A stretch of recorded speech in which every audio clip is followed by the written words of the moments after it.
Hello bachcho, let's read the question. The question says that P plus of water that is producing this NaOH, and again this P is reacting with this O2 at 400 degrees Celsius, and that's producing this Q, and Q with the water at 25 degrees Celsius producing this NaOH and O2.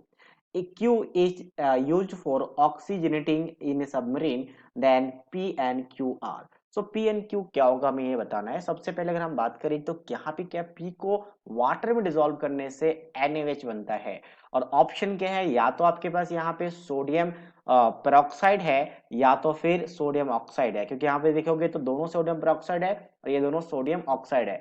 तो दोनों में एक difference आपको याद रखना है कि कभी भी जब हम किसी भी बेसिक ऑक्साइड को वाटर में डिसॉल्व कर दे तो वहां से हाइड्रोक्साइड बनता है।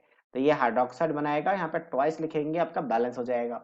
इसका मतलब पेरोक्साइड तो नहीं हो सकता, क्योंकि पेरोक्साइड को वाटर में डिसॉल्व करने से वहां से हाइड्रोक्साइड के साथ साथ O2 गैस रिलीज करता है, तो O2 गैस यहाँ पे है नहीं।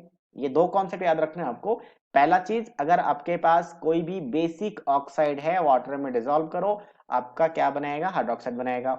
और दूसरा, अगर हम इसी की बात करें तो हमारा कंपाउंड P मिल चुका है N2O, तो N2O आपके पास क्या होगा, या तो B होगा या तो D होगा, यानी कि आपका ये दोनों ऑलरेडी कैंसिल आउट हो चुका है। अब हम बात करते हैं कि N2O को अगर आप O2 के साथ हाई टेम्परेचर में अगर रिएक्शन करवाओ तो यहां से पेरोक्साइड बनाया जाता है N2O2। पेरोक्साइड के इसको ब्रेक करोगे, ब्रेक होगा Na पॉजिटिव में और O2 - 2 में, जिसे हम लोग क्या कहते हैं, पेरोक्साइड कहते हैं। तो पेरोक्साइड बन गया। अब पेरोक्साइड को अगर वाटर में डिसॉल्व करोगे तो ये पेरोक्साइड भी एक तरीके से बेसिक नेचर का है, तो सबसे पहले आपका NaOH बनेगा, मतलब बेस बनेगा, और साथ साथ में जैसे मैंने कहा कि अगर पेरोक्साइड है तो O2 गैस रिलीज करेगा। ठीक है, तो यहां से क्या बन चुका आप देखोगे तो Q क्या है, पेरोक्साइड, मतलब ऑक्साइड और पेरोक्साइड। तो ऑप्शन अगर देखा जाए P एंड Q, तो P एंड Q क्या हो जाएगा, यानी कि ऑप्शन डी हो जाएगा correct. Okay, so according to this question option D is the right answer. So I hope you understood it well. All the best.